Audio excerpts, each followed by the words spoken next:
In Indonesia, the family of the town chief is having a lovely party. Ningsi is serving drinks to her relatives, but her mood sours when she sees her boyfriend Rahman arrive. He follows her around the house, swearing he can explain why he's been ghosting her for days. Ningsi says that if he doesn't want to propose, then he shouldn't make promises, so Rahman explains he panicked and overthought things. He apologizes and gets ready to propose, but at that moment he gets a call from work. Rahman tells Ningsi that he needs to go but promises to make things right after his shift. After Rahman leaves, a car suddenly drives through the party and crashes into other vehicles. After checking on the injured guests, the chief rushes to the car and opens the door to yell at the driver, thinking he's drunk. However, the driver roars and jumps on the chief to bite his neck. The crowd panics at the sight of what appears to be a zombie. This all started 5 hours ago. At the Waniwaras factory, an employee gets the samples of their new medicine ready.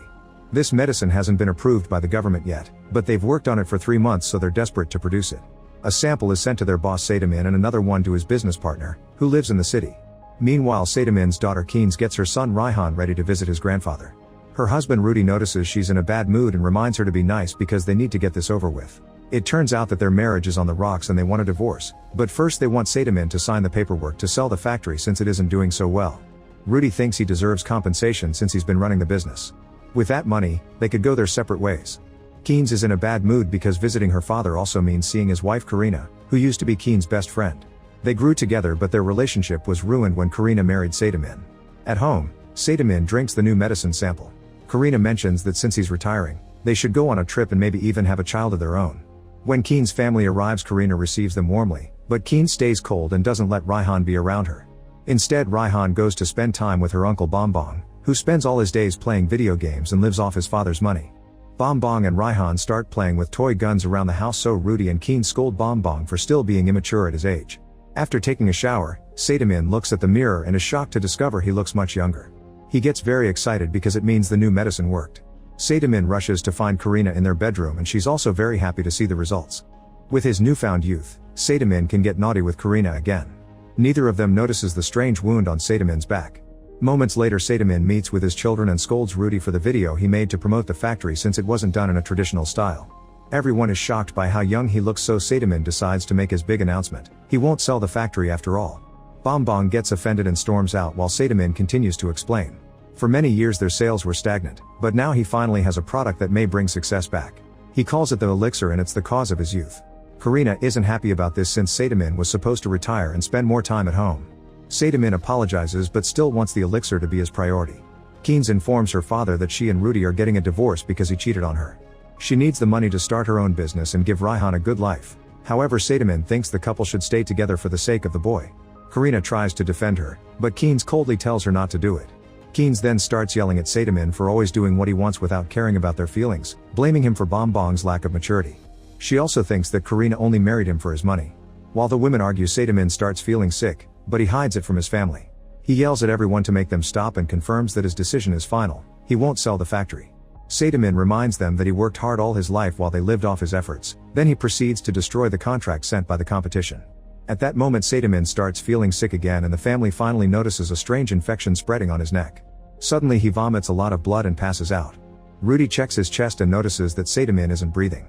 While everyone panics and tries to get an ambulance or the servants, Sadamin wakes up in a zombified state. He roars and jumps on his servant party to bite his neck, making him collapse. Then Sadamin tackles his driver Aris and spits blood all over his face, causing him to swallow some. Bombong pulls his father away, but Sadamin tries to bite him too, so Karina and Keens have to hold him back. In the struggle, Bombong accidentally shoots his gun and a long dart goes through Sadamin's head, killing him. While most of the family has a breakdown, Aris tries to run away. Rudy follows him and orders him to bring the police, but also to tell them it was all an accident. Aris drives away while hiding that he's feeling sick. Meanwhile, Bombong hides in the car because he feels guilty about killing his father, but Keens assures him it was an accident.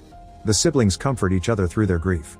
In the house, the rest of the family is shocked to see that Party has become a zombie and his mouth is full of blood after attacking another servant. He now tackles Karina on the table and she has to kick him off. Then Party tries to attack Rudy and the maid pulls him away. This only ends with Party biting her arm and then her neck. Outside, Keens finds the servant that Party bit feeding on another employee. The zombie sees Keens and tries to attack her, but Bombong runs over the creature with the car to stop her. The body is split in two, yet the zombie still moves. While Party chases the rest of the family out of the house, the siblings go inside and find the place empty. Suddenly the zombified maid appears and chases after them, so the siblings run out of the house again and lock the door. Keens keeps trying to call Rudy, but he won't pick up the phone. When they return to the car, they discover that half of the servant's body is gone. At that moment the upper half of the zombie appears and tries to attack them, so Bonbon kicks it down and the siblings get in the car to escape. All the zombified servants come running after them. Meanwhile Aris is driving to the police station but ends up transforming into a zombie too. This causes him to lose control of the car and crash into the party as seen in the beginning. After biting the chief, Aris runs around the party to attack all the terrified guests. Back to Karina's group, they find a truck by the road but it's sadly locked. They hear Party coming closer so they rush to hide. Party tries looking for them in the truck but doesn't see them, so he walks away. However, he comes back when he hears Rudy's phone ring. The family fights Party together as he keeps trying to bite whoever is closest. After lots of struggle, Karina finds a pitchfork in the truck and stabs Party in the shoulder with it. Suddenly it starts to rain and the water makes Party freeze, so the group takes the chance to run away. Rudy then finally picks up the phone and tells Keynes to meet them at the chief's house. Minutes later Karina's group arrives at the party only to discover that everyone has become zombies here too. They try to sneak around but Aris jumps on Karina's housekeeper to bite her. The screaming gets the attention of more zombies, so Rudy pulls Karina and Raihan into the house and locks all the doors. The other zombies end up feeding on the housekeeper too. Eventually the siblings also arrive at the party and see the massacre. Keynes calls Rudy and he explains that they're trapped inside. A desperate Keynes starts honking the horn but this gets the attention of the zombies, who immediately come after the car. Bonbon immediately drives away and the zombies chase them, so now they're loose on the streets and attacking any person they find on the way. Since the zombies are gone, Rudy, Karina, and Raihan leave the house and try to get in Sadamin's car, but the crash wrecked it too much to function. At that moment the zombified housekeeper sees them and starts chasing after them. Karina and Raihan hide inside the nearest house while Rudy stays out to defend his family. Karina hears Rudy's screams while fighting the housekeeper until he suddenly comes inside and closes the door. Rudy is covered in blood but he swears he's okay. While Karina looks for a rag to clean him, Rudy realizes that his hand has a bite mark. He hugs Raihan and tells him he loves him before asking him to take care of his mother. When Karina returns to the room, she discovers that Rudy has become a zombie. He jumps on Karina and tries to bite her, but Raihan pulls him away and Rudy attacks the boy instead. Karina breaks a bottle on Rudy's head and runs with Raihan to hide in the other room, closing the door on the zombie's face. Rudy keeps pounding on it until he breaks in, so Karina moves out of the way and lets him charge ahead, causing Rudy to get impaled on the water pump handle. Then Karina and Raihan leave the room and lock the door. Suddenly they're startled by someone coming in, but it's just Ningxi. They hear some noises and Ningxi peeks into the other room to learn that Rudy is still alive. Meanwhile on the road the siblings are arguing over what to do. This distraction almost causes them to run into a truck and when they dodge it, they lose control of the car and end up crashing. The truck driver comes to check on the siblings and helps them out of the car before Bonbon throws up. The zombie horde then catches up to them and jumps on the truck to start killing all the passengers. The driver runs back to help his people, only to be killed too. The siblings run away and soon find the police station. The cops are confused by their story and decide to check out the situation while leaving Ramon to take care of the siblings. When the cops find the truck, the zombies immediately come after them. An officer shoots a gas grenade but it doesn't affect the creatures. The zombies jump on the cops and start eating them except for the captain, who manages to open fire. However, the bullets do nothing and he gets bitten too. Thanks to Karina's phone, Ningxi can now call Ramon, who explains he can't leave the station yet. When Ningxi starts explaining what happened, Ramon is forced to hang up by the captain, who rushes inside and makes the others lock the door. The zombies start pounding on it so the group pushes some furniture to keep the door blocked. Ramon calls the hospital to ask for an ambulance but it's too late, the captain is now transforming into a zombie. Bonbon takes Ramon's gun and opens fire, but the zombie only collapses for a second before jumping on Ramon, who quickly pushes him off. Next the captain tackles Bonbon, so Keynes hits him with a bottle to throw him back. Bonbon then sprays him with a fire extinguisher to no avail. Ramon gets a stool and together the group uses it to push the captain into a cell, which they immediately lock up. Outside the station, dozens of zombies are blocking the exit. Ramon calls another police station to ask for help while Keynes tries calling Rudy. Since he doesn't answer, Keynes has a breakdown and Bonbon has to comfort her. At that moment Keynes gets a call from Karina, who lets her talk to Raihan to confirm he's fine. However, she also has to inform Keynes that Rudy became a zombie, causing Keynes to break down again. Bonbon promises that they'll pick them up as soon as they get help from the other police station. As the zombies continue to spread through town, the siblings have to hold the door closed. Ramon gets a call from the other police station informing him they can't leave because they're also surrounded by zombies. The call ends when the other officer gets killed too. The trio climbs to the balcony and watches the zombies going everywhere. Keynes calls Karina to explain they can't escape and they end up reminiscing about the old times. Karina swears he did love Sadamin but also admits she should have taken Keynes' feelings into account. In return, Keynes apologizes for her attitude and admits she misses her best friend. She also asks Karina to take care of Raihan if something happens to her. Near the police station, a loudspeaker starts playing a prayer. The zombies are attracted to the sound and run in that direction. Ramon remembers that the police confiscated some fireworks earlier, so he lights one up and throws it in the middle of a field. The noise immediately causes the zombies to run towards it, freeing the front door. Afterward, Ramon makes everyone put on protective gear and grab a gun. Before leaving, he calls Ningxi to assure her they're on their way. The zombies are back on the door, so the guys open it slightly to light another firework. However, they accidentally drop it on the floor and it explodes inside, getting the attention of even more zombies.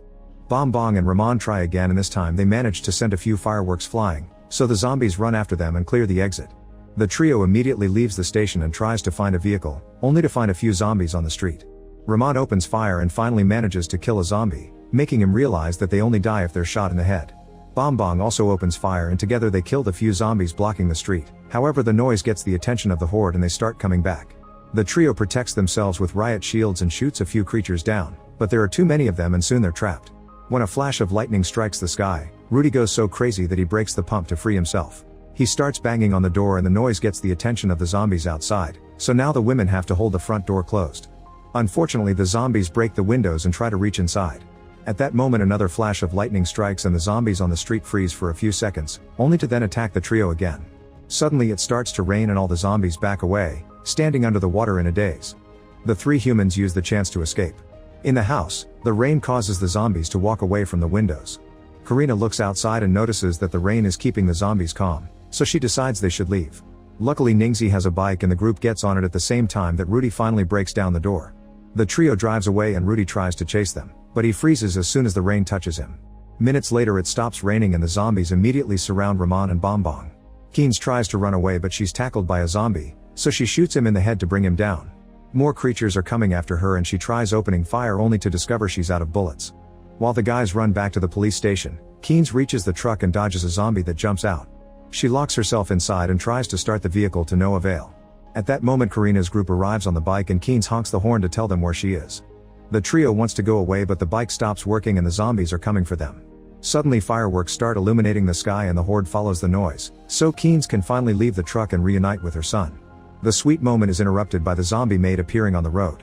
Karina and Keynes push her back and Ningxi stabs her in the head with a knife. Since the fireworks are out now, the horde is coming back and the group rushes to hide inside the truck. After calling the guys to confirm they're still alive, the group finally manages to start the truck and runs over all the zombies on the road as they drive ahead. Unfortunately, the brakes aren't working and the truck crashes right into the police station. Ramon reunites with Ningxi but Bombong's leg is trapped under a fallen cabinet. Soon the zombies surround the station and climb over the debris to get in. Ramon and Bombong quickly open fire while Karina closes the truck door to trap a creature inside. A few zombies are killed but more and more keep coming. Bombong tells Karina to check the side door and she confirms it's clear because all the zombies are at the front. The group tries to rescue Bombong but the cabinet is stuck under the truck and they can't move it. Bombong asks them to leave without him. In the other room, Ningxi accidentally bumps into the cell and is bitten by the captain. Ramon pulls her away and furiously shoots the captain down. More zombies break in and he tries to shoot them, but they quickly surround him and bite him too. While the couple is slowly devoured, Ramon pulls out the ring and gives it to Ningxi, so they die holding hands. At the entrance, Keynes takes a gun and shoots more zombies as they get in, but she freezes when she sees Rudy. Bombong tries shooting him but he misses and runs out of bullets. Rudy tackles Keynes and Raihan tries to help his mother, however Karina drags the boy away. When Rudy goes after them, Bombong grabs his leg to make him fall and Keynes holds him down so Karina can shoot him in the head. Afterward, Bombong lights a firework to keep the zombies' attention on him while Keynes, Karina, and Raihan run away through the side door. Soon the entire horde breaks in and starts eating Bombong, who throws the firework at the truck. The spilled gas catches on fire and explodes, blowing up the entire building. The zombies burn down and the confiscated fireworks illuminate the sky. Karina's group makes it to the road and searches for a working vehicle. However, Keynes freezes when she notices she's been bitten. She hugs Raihan and cries as she tells him she can't come with them. Then she hugs Karina and asks her to take care of Raihan before taking her gun. At that moment, half of the horde appears on the street with flames on their backs, so Keynes lights a firework to get their attention while Karina and Raihan escape on a bike. Once the duo is far enough, Keynes walks to the middle of the field and self-deletes. In the morning, Karina and Raihan cross the bridge to go downtown, unaware that Party is following them. Meanwhile in the city, Sadamin's business partner receives the elixir sample and drinks it. Her husband is very impressed by how young she looks now. Make sure to subscribe and turn on notifications so you can watch more videos like this. Thanks for watching.